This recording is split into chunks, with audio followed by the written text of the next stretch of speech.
안녕하세요. 1분 딸이 말씀 따라의 원복준입니다. 하루 중 여러분의 1분을 사용해 하나님의 말씀을 묵상하는 친구들의 삶이 복되고 아름답길 소망합니다. 오늘 함께 살펴볼 말씀은 사사기 2장 10절입니다. 그 세대의 사람도 다 그 조상들에게로 돌아갔고 그 후에 일어난 다른 세대는 여호와를 알지 못하며 여호와께서 이스라엘을 위하여 행하신 일도 알지 못하였더라. 친구들은 어떻게 신앙을 가지게 되었어요? 친구 따라 교회에서 행사를 해서 어쩌다 보니 교회에 나오게 된 친구들이 있겠지만 대부분 이전에도 하나님에 대해서 알고 있었고 교회 정기적으로 다니던 신앙의 추억들이 있을 거예요. 무엇보다도 아주 어렸을 때 부모님에 의해 교회를 다니며 신앙을 갖게 된 친구들이 대부분일 거예요. 어떤 사람들은 이렇게 어려서부터 신앙을 가지는 것에 의미 없게 여기기도 해요. 어떻게 어려서부터 자기 믿음으로 신앙을 가지냐는 거죠. 부모에 의한 신앙이 무슨 의미가 있느냐는 거예요. 자기 생각과 자기 입으로 고백하는 신앙이 진짜라는 거네요.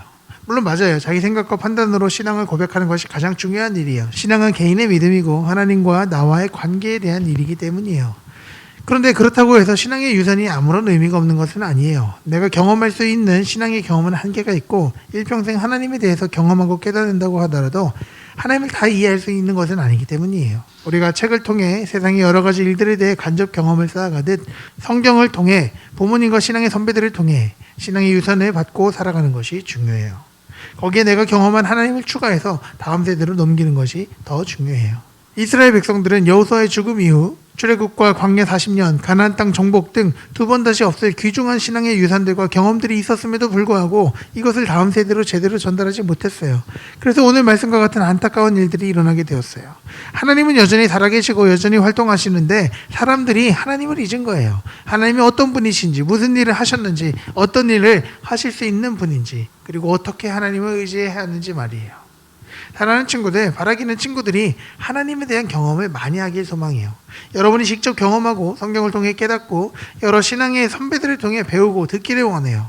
그리고 이렇게 신앙의 유산과 더불어 여러분이 체험한 하나님의 경험을 다음 세대로 흘려보내기 원해요. 그렇게 신앙이 잘 전달되고 잘 존속되어서 하나님 앞에 귀한 믿음의 조상들로 세워져 가기를 주님의 이름으로 축복하고 소망합니다.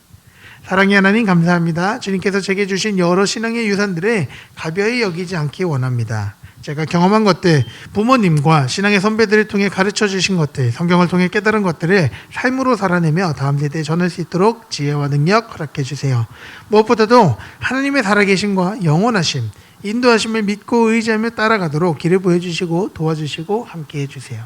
제 삶의 역사시 주님을 찬양하고 소망하며 예수 그리스도의 이름으로 기도합니다. 아멘. 친구들 다음에 또 봐요. 안녕.